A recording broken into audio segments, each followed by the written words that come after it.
하나님의 말씀을 봉독하겠습니다. 열왕기하 17장 24절에서 33절까지의 말씀입니다. 구약성경 591면에 있습니다. 열왕기하 17장 24절에서 33절까지의 말씀입니다.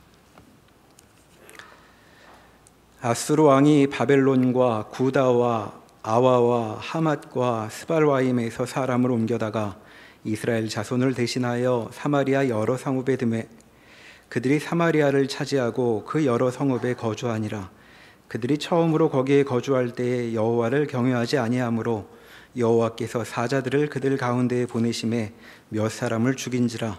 그러므로 어떤 사람이 아수르 왕에게 말하여 이르되 왕께서 사마리아 여러 성읍에 옮겨 거주하게 하신 민족들이 그 땅 신의 법을 알지 못하므로 그들의 신이 사자들을 그들 가운데에 보내매 그들을 죽였사오니 이는 그들이 그 땅 신의 법을 알지 못함이니이다 하니라. 아수르 왕이 명령하여 이르되 너희는 그곳에서 사로잡아온 제사장 한 사람을 그곳으로 데려가되 그가 그곳에 가서 거주하며 그 땅 신의 법을 무리에게 가르치게 하라 하니 이에 사마리아에서 사로잡혀간 제사장 중 한 사람이 와서 베델에 살며 백성에게 어떻게 여호와 경외할지를 가르쳤더라. 그러나 각 민족이 각기 자기의 신상들을 만들어 사마리아 사람이 지은 여러 산당들에 두되 각 민족이 자기들이 거주한 성읍에서 그렇게 하여 바벨론 사람들은 숫꽃 분옷을 만들었고 굿 사람들은 네르가를 만들었고 하맛 사람들은 아시마를 만들었고 아와 사람들은 니파스와 다르닥을 만들었고 스바라일 사람들은 그 자녀를 불살라 그들의 신 아드람멜렉과 아남멜렉에게 드렸으며 그들이 또 여호와를 경외하여 자기 중에서 사람을 산당의 제사장으로 택하여 그 산당들에서 자기를 위하여 제사를 드리게 하니라. 이와 같이 그들이 여호와도 경외하고 또한 어디서부터 옮겨왔든지 그 민족의 풍습대로 자기의 신들도 섬겼더라. 아멘. 오늘 본문에서 보는 바와 같이 이제 북왕국 이스라엘은 아수르에게 멸망당합니다. 마지막 왕 이름은 호세아입니다. 오늘 우리 17장에서 보는 바와 같이 그들의 멸망에 대한 이 역사가들, 이 열왕기 사관들의 해설은 그들이 우상을 섬기고 하나님을 외면하고 그리고 율례를 지키지 않았다라고 그 잘못된 핵심되는 죄를 지적하고 있습니다. 율례란 율법과 제사 제도를 말합니다. 하나님께서 이스라엘 백성에게 요구한 하나님의 법도를 순종하지 않으므로 저들이 결국은 멸망의 자리에 가고 말았다 이렇게 됐죠. 오늘 본문은 그 이후에 일어난 사마리아는 북왕국 이스라엘의 수도였고 그 지방에 이제 그 나라를 점령한 아수르가 이방인들을 불러 모아 거기서 살게 하고 땅 원주민들은 타국 땅으로 다 흩어버립니다. 그런데 거기서 살던 사람들에게 이런 사자들이 나타나서 사람들을 죽이는 일이 일어나자 이제 판단하기를 우리 이방 사람들이 이 땅의 신을 몰라서 그 법도를 지키지 못해서 그 신이 화를 냈다. 그래서 그 사로잡힌 자 중에서 제사장 한 명을 보내어 여호와를 섬기는 법을 가르치며 여호와를 경외하게 합니다. 그러자 당연히 그 사람들은 여호와도 섬기고 자기네들이 원래 섬기던 우상도 섬기고 하는 일이 이제 생겨나죠. 이 장면은 하나님께서 북왕국 이스라엘에 진노하신 중요한 사실을 그림같이 보여줍니다. 너희는 내 백성이지만 여기 이방 민족들이 와서 자기네 신도 섬기고 나도 섬긴 것 같이 너희는 나를 섬기면서 이방 신들을 똑같이 섬겼다. 그게 무슨 말인가 보십시오. 어느 신에게도 전심을 다 바치지 않죠. 필요한 부분들을 그 신들에게 이제 의탁해서, 예를 들면 생산, 풍요 같은 신들이 있고 또 전쟁의 신도 있고 하는 식으로, 요즘으로 얘기하면 여러 종합 보험을 드는 것 같이 많은 신들을 섬기게 됩니다. 하나님이 여러 신 중에 하나가 되는 것을 분노하셨다, 이렇게 얘기할 수 있습니다. 왜 하나님은 여러 신 중에 하나가 되는 걸 분노하셨는가? 하나님만이 인간에 대하여 목적과 계획을 갖고 있습니다. 다른 신들은 신이 인간에게 목적과 계획을 갖고 있지 않고 인간들이 자기의 필요를 위하여 만든 신, 그러니까 가짜다 이렇게 말할 것도 없이 우리가 목적을 정하고 우리가 방법을 정하는 신에 불과한 신으로 전락시킨 것을 하나님이 분해하십니다. 중요한 대목입니다. 모든 우상들을, 또 이스라엘 백성들의 잘못된 신앙, 말하자면 우상을 섬기고 율례를 행치 않았다 하는 것들이 가리키는 진정한 내용은 하나님이 뭘 하라 그러는지를 따라가지 않고 하나님에게도 자기 필요를 요구하는 대상으로 삼았다, 이거죠. 뭘 빌었을까요? 하나님의 목적과 하나님의 뜻을 벗어나서 하나님께 빌 수 있는 것이 무엇일까요? 행복입니다. 평안이죠. 그러니까 이 이스라엘 백성들이 율법과 제사 제도를 통하여 배워야 했던 것은 본인들이 생각하는 인생과 운명에 관한 것을 하나님이 쥐고 계신다라고 하는 순종이 있어야 되는데, 자기네 목적을 위하여 하나님이 수단이 되었습니다.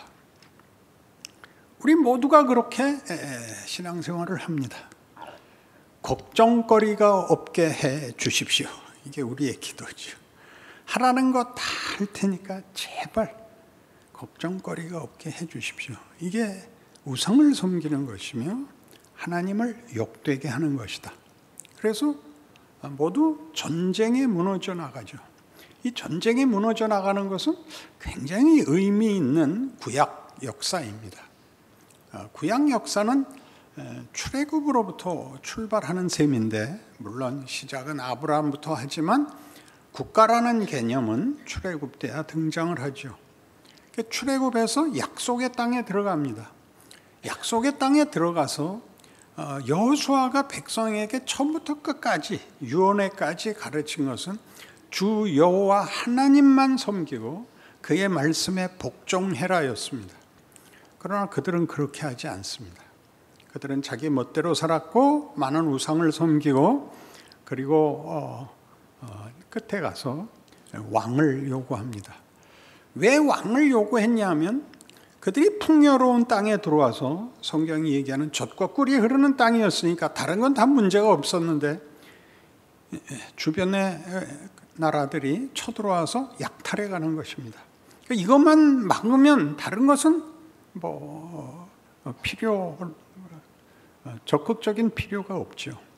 그래서 왕을 세워달라 하는 것은, 그때는 12지파가 한 나라로 뭉쳐있지 않고 정치, 행정상 중앙 집권적 권력이 없었습니다. 그러니까 사사기에 일어나는 일들은 그 이스라엘 전체 어느 부족에게 일어난 사건들이 기록되어 있는 셈이죠. 그래서 왕을 달라 해서 이제 왕이 세워집니다. 왕이 세워지자 왕에게 요구하는 것이 무엇이었겠습니까? 나라를 외부인들의 약탈로부터 보호해달라. 근데 하나님은 그런 제국적 권력을 허락하지 않아서 솔로몬 이후에 나라를 찢어놓아 남북 왕조로 나누어 국력을, 특별히 군사력을 약화시키고 또 둘이 늘 싸우게 만들었습니다. 그러니까 힘으로는 당할 재주가 없어서 이 이스라엘의 중요한 역사인 열왕기서에서 북왕국이나 남왕국이나 다 그저 있는 대로 우상을 섬길 수밖에 없었습니다. 그것은 마치 우리가 국제 외교를 하는 것과 비슷합니다. 당시에도 애굽의 보호를 요구하고 아람의 손을 잡기도 하고 북왕국에 일어난 그 뒤에 일어나는 아수르 제국에 손을 내밀기도 하고 바빌론에게 손을 내밀기도 하고 하는 국제 정치적 외교가 성행하게 되고 하나님이 이스라엘 백성에게 요구한 진정한 법도 율법을 지키지 않습니다. 그러면 여러분 생각에 그거 쉬워 보이는데 여러분이 성경 읽으면 늘 열왕기 읽으면 그러죠. 이 바보들은 왜 이랬을까? 그 우상은 왜 섬겼을까? 하나님한테 빌면 되는 걸 왜 그렇게 했을까? 이렇게 여러분 쉽게 다들 얘기하잖아요. 그렇게 하나님 법도를 지키면 뭐가 돌아온다고 기대를 하는 건가요? 그러면 전쟁도 없고 역병도 없고 고생도 없고 근심도 없을 거라고 생각하는데 웬걸요? 구약 역사에서는 계속적인 전쟁이 일어나고 신약 교회에서는 각자 이중적 생활을 할 수밖에 없는 신약 교회를 삽니다. 세상은 세상 방법으로 살고 신앙은 주일날 와서 교회에 함께 모였을 때 한 번 하는 걸로 이렇게 분리되어 있습니다. 왜냐고요? 여러분들도 똑같이 걱정거리가 없는 인생을 요구하고 있지. 사람은 어때야 하는가? 인생이란 그 정체성과 운명이 무엇인가를 묻는 사람이 없는 겁니다. 그래서 하나님이 계속 구약시대 사사기에서 이미 그러거든요. 그 땅을 진멸하도록 요구받았는데 그들이 진멸하기를 기뻐하지 않았습니다. 그들의 풍성한 삶을 부러워했고 그 흉내를 내기 시작했고 그래서 하나님도 그 원주민들을 남겨두기로 해서 그들이 저들의 가시가 되고 저들 발에 덫이 됩니다. 그렇게 인생이 행복해서 아무 생각 없게 되는 걸 하나님은 극도로 반대하십니다. 예수 믿고 난 마음이 편해 이렇게 얘기하는 건 굉장히 곤란한 겁니다. 곤란하다까지는 그렇지만 다음에 히스기야 때 얘기할게요. 히스기야가 유아적 신앙을 가진 이제 모범입니다. 히스기야는 멋있죠. 그리고 속이 없습니다. 그러니까 신앙에 이런 단계가 있고 자라나야 하고 깊어져야 한다는 개념이 신자들에게 없고 예수 믿으면 뭐든지 되고 죽으면 천국 가고 이렇게 해서 하나님이 인간에게 요구하는 속 깊은 아주 쉽게 예수 안에서 하나님이 우리와 사랑과 믿음을 나누자라는 자리까지 오질 않습니다. 이건 부끄러운 일입니다. 여러 번 예를 들듯이 여러분 자녀가 학교 보내지 말아달라 그래서 집에 데리고 평생을 행복하게 살았더래요. 그런 집안은 없습니다. 애가 커야지요. 크려면 공부를 해야 됩니다. 공부는 늘 말하지만 석차를 매기려고 시키는 게 아니고 학문을 한다는 것은 인간이 가지는 어떤 진정한 실력들, 진정한 내용들을 배우는 가장 좋은 방법이 공부입니다. 근데 공부를 하면 괴롭죠. 자고 싶을 때 자지도 못하고 놀고 싶을 때 놀지도 못하고 선생님이 뭐라 그러고 집에 오면 부모가 뭐라 그러고 동네 나가면 친구들이 뭐라 그러고 평생 동안 어느 학교 나왔냐는 구역장 세울 때도 한몫하고 누구를 설명할 때도 저 사람은 어느 학교를 나왔어. 이건 뭐 늘 따라다니는 일인데 왜 그렇게 가치를 가지느냐? 보다 깊은 인간을 만들자는 것이죠. 보다 깊은 인간에서 이 세상은 답을 주지 못한다 라는 걸 우리에게 가르치는 게 율법입니다. 혹은 율법이 기독교적 용어라면 도덕입니다. 도덕을 다 지키는 사람은 없습니다. 도덕은 다 지킬 수 없기 때문에 모두 이 경지까지밖에 못 갑니다. 겸손한 것. 겸손하다는 것은 이제 잘난 척 안 하는 것이고 다른 사람들 흉을 보지 않는 것이 겸손입니다. 그건 매우 소극적인 부정적인 표현 아닙니까? 인간은 누구 흉을 보지 않고 겸손한 게 최고야는 얼마나 낮은 겁니까? 나는 집안에 부모님께 걱정을 드리기 싫어서 난 물만 먹고 살아요. 그런 게 도덕의 최대치입니다. 성경은 다르게 얘기하죠. 너희는 내 아들이다. 내 기업을 이어받아야 된다. 내 후사다. 천하를, 우주를 다스려라. 그리고 너희가 나에게 가장 귀한 주인공이 되라. 내 자식이라는 이름을 가져라. 그러니까 내 자식에 걸맞게 나는 너희를 가만둘 수 없다. 이게 성경이 하고 싶은 얘기입니다. 그러니까 늘 들복죠. 그러니까 구약 내내 왕들과 이스라엘 백성들의 이제 그 허탈함은 왜 율법을 지켜도 보상이 없는 거죠. 하나님을 찾아도 보상이 없습니다. 여러분 잘 아시는 사사시대 사무엘이 사사로 있을 때 블레셋과 싸우다가 대패하자. 어떻게 했습니까? 하나님을 모시고 나가면 이길 것이다. 그래서 법궤를 들고 나갔다가 그날 완전히 전멸을 당하다시피 하고 법궤까지 뺏기지 않습니까? 왜 승리를 해야 된다, 형통해야 된다라는 우리가 아는 목적과 내용을 정함으로써 기독교, 예수가 오는 하나님의 아들이 찾아오는 하나님의 역동적이고 하나님의 모든 전심으로 우리를 향한 그 일하심, 창조, 부활, 구원 이런 단어들이 역동적으로는 하나도 쓰이지 않아서 인생이 그저 그렇게 체념으로 일관되고 있는데 아무도 분해하지를 않습니다. 목사님 왜 밤낮 인상을 쓰십니까? 그 이유를 이제 조금 이해해 주실 수 있으리라 생각합니다. 로마서 3장에 가보십시다.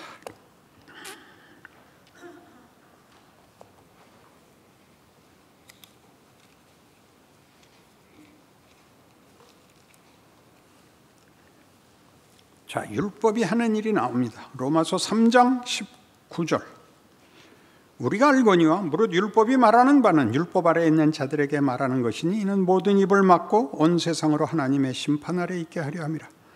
그러므로 율법의 행위로 그의 앞에 의롭다 하심을 얻을 육체가 없나니 율법으로는 죄를 깨달음이니라. 이제는 율법에 하나님의 한 의가 나타났으니 율법과 선지자들에게 증거를 받은 것이라. 곧 예수 그리스도를 믿음으로 말미암아 모든 믿는 자에게 미치는 하나님의 의인이 차별이 없느니라. 모든 사람이 죄를 범하였으며 하나님의 영광에 이르지 못하더니 그리스도 예수 안에 있는 속량으로 말미암아 하나님의 은혜로 값없이 의롭다 하심을 얻은 자 되었느니라. 이 예수를 하나님이 그의 피로써 믿음으로 말미암는 화목제물로 세우셨으니 이는 하나님께서 길이 참으시는 중에 전에 지은 죄를 간과하심으로 자기의 의로우심을 나타내려 하심이니 곧 이때 자기의 의로우심을 나타내사 자기도 의로우시며 또한 예수 믿는 자를 의롭다 하려 하심이라. 그런즉 자랑할 데가 어디 있을 수 있느냐? 있을 수가 없느니라. 무슨 법으로냐? 행위로냐? 아니라 오직 믿음의 법으로니라. 이걸 우리 다 알고 있습니다. 우리가 죄인이었는데 하나님이 예수를 보내서 십자가로 우리의 죄를 속하시고 예수를 믿는 자들을 천국에 데려가신다. 다 알고 있습니다. 그러나 이 내용은 오늘 우리가 이 열왕기에서 보는 바와 같이 이런 문제입니다. 율법을 주었다. 율법은 구원에 이르는 법이 아니다. 우리들이 한계가 있음을 알게 하려고 준 것이다. 그 한계란 뭐냐면 하나님의 눈에 찰 수 없다이죠. 아까도 얘기한 것 같이 도덕법은 최고의 정점에 가봤자 겸손이 끝이란 말이죠. 겸손은 무엇을 만들어내는 창조적, 역동적인 단어가 아닙니다. 율법으로는 적극적인 어떤 구원, 용서, 사랑 같은 것이 나올 수가 없죠. 그러나 이제 예수로 말미암아 하나님이 우리가 할 수 없는 것, 하나님이 원래부터 준비하고 계획했던 것을 예수로 인하여 우리에게 주기로 했다. 예수를 믿으면, 예수 없이 살던 시대에 도덕법이 전부인 세계에서 예수로 인하여 하나님이 주시는 바, 그의 창조와 부활과 운명에 관한 것이 우리에게 허락이 된다.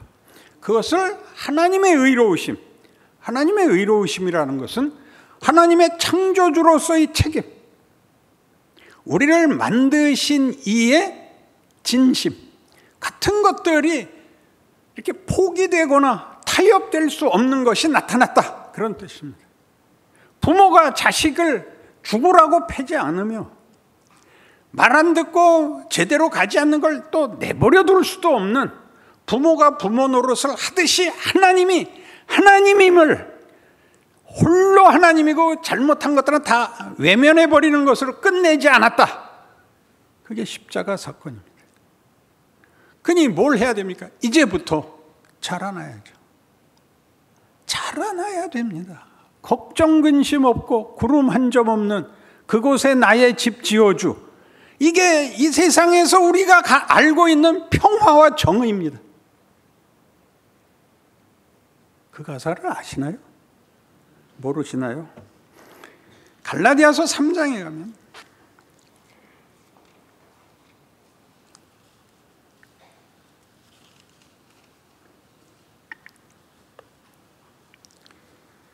신약 성경 305페이지쯤에 갈라디아서 3장 19절. 그런즉 율법은 무엇이냐? 범법함으로 더해진 것이라. 천사들을 통하여 한 중보자의 손으로 베푸신 것인데 약속하신 자손이 오시기까지 있을 것이라. 이 자손은 그 훗노트가 있죠. C, 예수를 가르칩니다.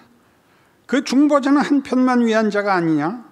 이 하나님은 한 분이시라. 그러면 율법이 하나님의 약속들과 반대되는 것이냐? 결코 그럴 수 없느니라. 만일 능히 살게 하는 율법을 주셨더라면 의가 반드시 율법으로 말미암았으리라. 그러나 성경이 모든 것을 죄 아래 가두었으니 이는 예수 그리스도를 믿음으로 말미암아 약속을 믿는 자들에게 주려 함이라. 믿음이 오기 전에 우리는 율법 아래 매인 바 되고 계시될 믿음의 때까지 갇혔느니라. 이같이 율법이 우리를 그리스도께로 인도하는 초등교사가 되어 우리로 하여금 믿음으로 말미암아 의롭다 함을 얻게 하려 함이라. 자, 여기 보세요. 왜 율법을 줬느냐? 우리의 한계를 보게 하는 거죠. 조금 전에 얘기한 것 같이 양심과 도덕의 최고치는 적극적인 게 없습니다. 그러니까 예수를 믿어도 도덕성에 붙들려 있으면 죽어서 천국 가는 것 외에 그 사이에 내용이 없습니다. 물어보는 것도 그죠. 오늘 죽어도 천국에서 깰 것을 믿으십니까? 살아야 되잖아요. 살아있는 동안은 왜 우리가 서로 언급을 안 하는 거예요? 고통스럽잖아요. 하나님이 답을 안 해주잖아요. 열왕기 내내, 사사기 내내 이스라엘 백성의 원통함, 왜 하나님이 답을 안 했다고요? 그들이 원하는 걸 줄 수가 없죠. 그건 그냥 그렇게 죽어버리고 마는 거잖아요. 인생이 한 번 살고 마는 일회적인 것, 순환 논리에 묶여 있는 것이냐? 그게 인간들이 찾아낸 질문이죠. 인간이 이거밖에 안 되냐? 답을 왜 못 찾아요? 정말 죽거든요. 아무도 벗어나지 못하니까. 성경은 얘기하죠. 부활이 있다. 영생이 있다. 내가 주인이다. 너희의 운명과 너희의 내용은, 너희의 영광은 내 손에 있다. 율법으로 우리를 꺾음으로 뭘 만든다고요? 인생이 이래도 돼? 이게 전부야? 라고 생각하게 한다고요. 그러니까 구원이 올 때 먼저 하는 것은 정죄를 하죠. 인간은 그 정도여서는 안 돼. 예수가 오심으로 은혜가 오는 것은 은혜가 과거를 지워주는 것, 과거를 용서하는 데 작용하는 게 아니라 우리가 만들 수 없는 세상을 열고 하나님이 우리를 기르고 완성하기로 했다는 대로 붙들고 들어가는 게 은혜입니다. 그러니까 은혜를 얘기하면 눈물을 흘릴 게 아니라 각오를 해야 되는 거죠. 기회가 왔다, 소망이 있다, 이렇게 돼야 되는데 은혜는 밤낮. 그 다음은 각자 상상하기로 하시죠. 그래서 예수 믿는 게 역동성이 없다고요. 역동성이라는 게 이렇게 손들고 아우성치고 아멘 큰 소리라는 걸 역동성이라 그러지 않고, 매일의 삶이, 매일 아침에 해가 뜨고 일상을 반복하고 세상이 사망의 권세로 위협하는 것 속에 내가 은혜와 믿음 속에, 약속 속에 있다를 이렇게 마주치는, 견디는, 감수하는 늠름한, 이 세상에 위대한 것 중에 아무 근심 걱정 없이 위대한 것은 없습니다. 품고 감수하고 극복하는 것을 위대하다 그러죠. 예수는 그렇게 십자가를 지십니다. 하나님이 우리에게 약속한 것은, 부정적인 것은 다 없고 긍정적인 것만 있는 무슨 백화점에 우리를 데려가는 것이 아니라, 우리가 만들 수 있는 모든 부정적인, 모든 비극적인 것들을 삼키고 극복하고 그 위에 키우는 부활의 십자가 같은 것입니다. 그래서 성경은 로마서 12장에서 우리에게 뭐라고 가르치느냐 하면, 싸우지 말고 잘 살아라. 세상은 그럴 수밖에 없다. 너희가 그것을 다 해결하려고 그러지 말고, 설득하려고 그러지 말고, 악을 악으로 갚지 말고 선으로 악을 이겨라. 이렇게 나오는 것입니다. 우는 자와 함께 울고 웃는 자와 함께 웃어라. 세상을 네가 살아있는 동안 너 편하게 이렇게 낙원으로 만들려고 그러지 마라. 세상에서 일어나는 모든, 왜 저것들이 있습니까? 너한테 계속적으로 도전하는 거다. 인간이란 어때야 되는가? 인생이란 무엇을 만드는 것인가? 너희를 가르치는, 너희를 키우는 하나님의 위대한 지혜요 권능이란다. 십자가를 그렇게 표현했죠. 십자가가 믿지 않는 자들에게는 미련한 것이요, 믿는 우리에게는 하나님의 뭐? 지혜요 권능이니라. 우리는 이 사실을 결국 잘 못 믿는 것입니다. 여러분의 인생의 현장, 현실이 구체적인 하나님의 일하심이라는 사실을 아는 신자된 힘이, 소망이 여러분을 인도하시는 복된 인생이 되시기 바랍니다.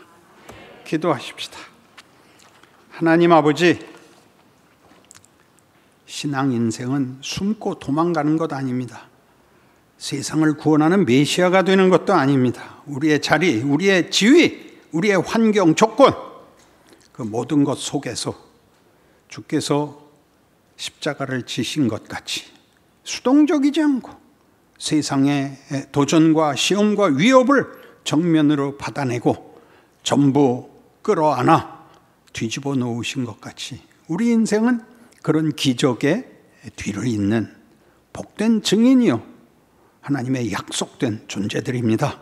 자기 인생을 살게 하옵소서. 자기 운명이 하나님 앞에 있다는 사실로 인하여 늘 든든하게 하옵소서. 감사할 수 있게 하옵소서. 찬송할 수 있게 하옵소서. 예수님 이름으로 기도합니다. 아멘.